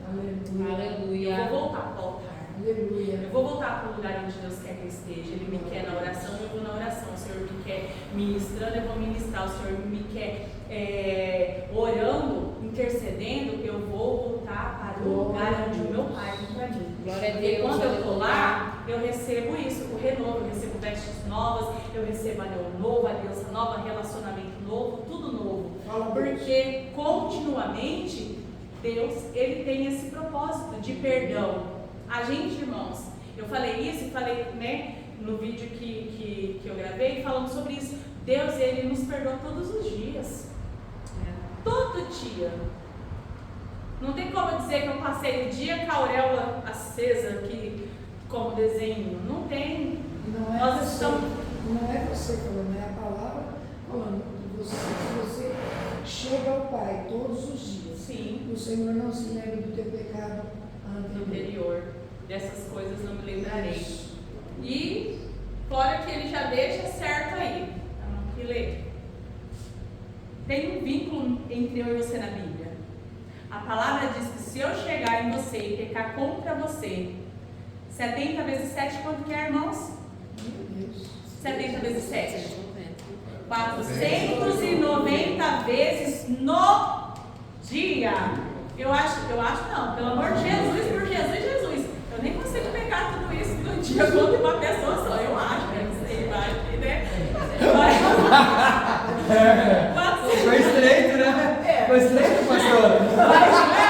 Olha isso, irmãos. 490 vezes no dia. Só hoje, domingaço. Se eu chegar em você e falar, Alessandro, você me perdoa? A Bíblia está dizendo isso, irmãos. Você me perdoa? É isso aqui. Uma vez, quando eu chegar aqui na 498, lê. Eu sei que hoje eu já estou no momento 490. Não, 480, né? Para 490? 480. Já falou que já extrapolou. Então, ó, eu estou no momento 489, que eu errei, eu pedi contra você. Você me perdoa? Ele tem que fazer como se fosse a primeira vez. Forte. Tá onde isso, irmãos? Você é muito crente. Tá aqui, tá na Bíblia. Tá na Bíblia. Exemplo de oração. Você vai perdoar. O Senhor, ele te... Vamos lá no Pai Nosso. Pai Nosso que estais nos céus, santificado seja o vosso nome, venha a nós o teu reino, seja feita a tua vontade, assim na terra como nos céus. O pão nosso de cada dia dai-nos hoje, perdoa as nossas dívidas, assim como nós perdoamos aos nossos devedores. Lacrou aí para mim? Lacrou para você? Eu vou olhar para Deus orando e vou dizer, Senhor, me perdoa, porque eu já perdoo o Ricardo. Porque como que eu sou digna do perdão de Deus se eu não liberei o perdão para ele? Como assim? Eu estou esperando que Deus me perdoe sem eu ter perdoado? E é para mim, irmãos, não sei para vocês. Tem gente que nem vai ter a facilidade do 1 e do 489. Mas a gente, quando feridas dói dentro de nós, e elas se estendem por tempos, são perdões não liberados. Só são feridos porque nós não perdoamos. Só são feridos porque nós não liberamos aquilo. Eu li esses dias no meu diário do Glorify falando isso. Tem coisas que enquanto você não deixa ir, enquanto você não libera, enquanto você não olha e fala assim, eu vou lutar contra esse sentimento, que eu acho que é o sentimento mais difícil, eu já sei, que é você liberar o perdão. E quando você faz isso, isso aqui não dói mais em mim. Você fez, você me machucou, eu chorei, doeu, foi difícil. Mas você vai lá e fala, ai Deus, parece que está doendo como se fosse agora. Enquanto você não deixa realmente, é uma atitude sua, isso cicatrizar ali dentro de você, e você falar e aquilo só virar só um testemunho para a glória de Deus, de eu fui curada, o Alessandro fez contra mim, ele falou, mas eu consigo olhar para ele e entender que eu também já fiz com alguém, e que eu preciso, que essa pessoa olhe para mim com perdão, porque eu preciso viver isso. É difícil, mas aqui vai falar isso, que o Senhor, a ideia da salvação, que a ideia da graça, a salvação de Deus são disponíveis, mas requer uma resposta das pessoas. A frase de invocar ao Senhor enquanto está perto, enfatiza essa proximidade e acessibilidade de Deus. Nós queremos estar perto de Deus. E o Deus que perdoa e salva, o Deus de João 3,16. Porque Deus amou o mundo de tal maneira que deu seu Filho unigênito, para que todo aquele que nele crê não pereça, mas tenha a vida eterna. Olhando hoje para nós, ninguém aqui é digno de nada. Porque é o que eu disse, todos os dias nós erramos e pecamos. Mas olha quanta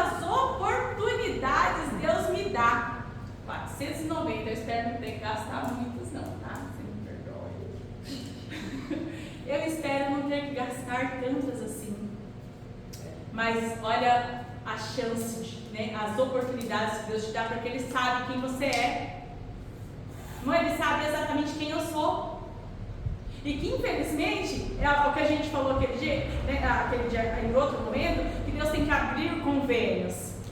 Para que Deus tem que deixar uma palavra dessa falando, olha, se você pecar contra o seu irmão 70 vezes 7, você é digno de perdão. E Ele tem que te perdoar. Porque é um convênio de Deus, Ele já sabe que eu e você, a gente infelizmente, desculpa o palavreado, mas a gente peca pra caramba. A gente peca. E tanto eu e você temos que se auto-perdoar, para que naquele momento eu fale, Senhor, perdoa, assim como eu já tenho perdoado. Então isso é necessário. E a gente entende que é isso, uma vida constante de a gente tentando melhorar, a gente tentando pecar menos, errar menos, mentir menos, falar menos coisas erradas, menos coisas é feio, né, no português, mas... Eu contei para você do meu irmão lá, que ele foi polícia, né, o que aconteceu com ele. Sim. Foi chamado a viatura naquela casa, aquela mulher estava quebrando tudo dentro de casa e o esposo chamou a polícia para ela, né? Aí quando meu irmão entrou, ele é pastor, ele entrou junto com um amigo dele, né? Aí ele pediu para o amigo dele se afastar e ele falou assim, o que está em você? Aí o inimigo já gritou e falou, não, você não quer, né? Eu queria conversa com o meu irmão assim, por que você não quer, né? A conversa comigo, por quê? Porque o que está em você é maior do que eu. Porque tem esse reconhecimento do poderio e de quem verdadeiramente Deus é, e da gente ter esse olhar, né? E conseguir entender aonde que nós temos que ser. Ele poderia ter chegado lá e sido só quem ele tinha que ser, né? No profissionalismo, somente um policial. Não só isso também, se ele não exercesse também, trazendo para essa ideologia do perdão, se ele não exercesse aquilo que Cristo destinou para ele aqui na terra, naquele momento ele seria envergonhado. E não teria dito o mal, as trevas, dito a luz, não, sai daqui que o que tem em você é maior do que eu. Sim. Muito pelo contrário, ele seria acusado naquele momento. Quem é você para querer tirar daqui eu que não perdoa, que pratica a mesma coisa que eu estou praticando aqui? Porque é o que a gente muito ouve quando acontecem as manifestações demoníacas, que o diabo ele faz questão, né? A palavra do menino, vocês me ajudam a lembrar exatamente como era. O rapaz que se jogava no fogo, na água, ele era um jovem lunático. E aí o pai chega desesperado em Jesus e diz assim, olha, seus discípulos não puderam expulsar o demônio que estava no meu filho. Quando ele chega lá, a autoridade espiritual das potestades entende que a autoridade verdadeira chegou no lugar. Os discípulos ainda estavam naquele processo de libertação, de construção. Eles estavam como qualquer pessoa falando, Jesus te ama, Jesus te ama, Jesus te ama. Mas dentro deles tinha coisas ainda que não deixavam eles prontos, né, no grau de autoridade, de chegar e falar, eu te expulso. Sai no nome de Jesus. Então, nós temos de entender isso, que nós temos que ter uma vida de uma forma que Satanás não venha nos envergonhar, nos desabonar, né? A gente passar vergonha no crédito, né? Pix QR Code. Né? É sobre isso, né? Vai passar agora, vai passar em todas. Então, a construção grega do versículo enfatiza, de João 3,16, a construção grega do versículo enfatiza a intensidade, o modo e a extensão do amor de Deus. O advérbio, ou seja, o que vem depois desse verbo de salvação, de amor, de intensidade, essa palavra holtos, eu fui colocar, fui procurar lá o significado, como já estamos no meio do dia da vida, eu não vou ler, mas eu coloco no grupo dos irmãos e quem está aqui que não tem celular, compartilha lá, tá? Ele aponta a cláusula que segue, expressando a ideia de um amor ilimitado, né? Então, é mais ou menos isso. Esse advérbio, essa intensidade, essa palavra grega, quer dizer isso, que tipo a expansão, a intensidade do amor de Deus, dele falar isso, que todo aquele que nele crê não pereça, mas tenha vida eterna, que não é só para o A, só para o B, ou só para o C, todo aquele que crê, que que Jesus ele veio para salvar, né, alcança a vida eterna. De acordo com a igreja de Jesus Cristo, o versículo ensina que Deus enviou o seu Filho para salvar o mundo e não para condenar. Porque ele fala, o próprio Jesus com seus lábios disse: eu não vim para condenar o mundo, não vim para julgar o mundo. Já tem quem vos julgue, a palavra.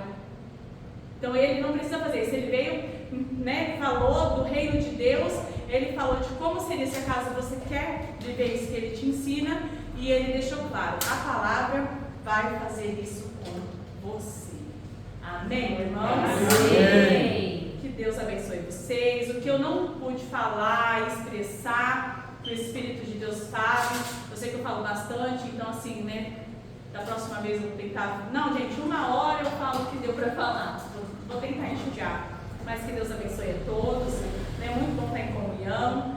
Queria que os irmãos colocassem de pé para a gente fechar, orando, agradecendo a Deus. Esse café com oração foi maravilhoso. Glória a Deus, aleluia. Você viu?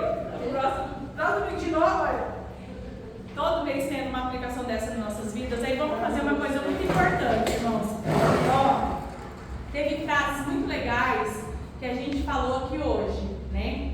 Os irmãos que estão aqui e que, ó, no meio do dia, até antes do culto, momentos ou frase, uma palavra que marcou você aqui, coloca lá no grupo para compartilhar algo que vai ficar para você. E a gente vai colocar essas coisas como base durante esse mês. A frase do que Jesus faria. Eu vou olhar para você durante esse mês do que Jesus faria. Já deu os 489 vezes, já me perguntou, para a gente ir alimentando.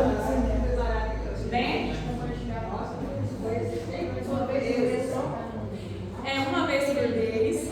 Mas é bom que dá tempo da gente aplicar aquilo que foi falado hoje. Nesses próximos 30 dias, a gente vai deixar isso, né? Vamos aplicar coisas que foram faladas aqui hoje na nossa rotina, no nosso dia a dia. Eu quero convidar a Liz também para vir aqui fazer essa oração por nós. Já fechada a bênção histórica. 70 vezes 7. Eita, Se for estranho, você 70 vezes 7, eu já bati o recorde. No ministério todinho já bati até para ser. perdão. Dando perdão e pedindo perdão. Essa troca, né? Porque eu aprendi isso. Isso é muito importante. Eu aprendi isso num dia de Santa Ceia. Minha pastora aqui do lado,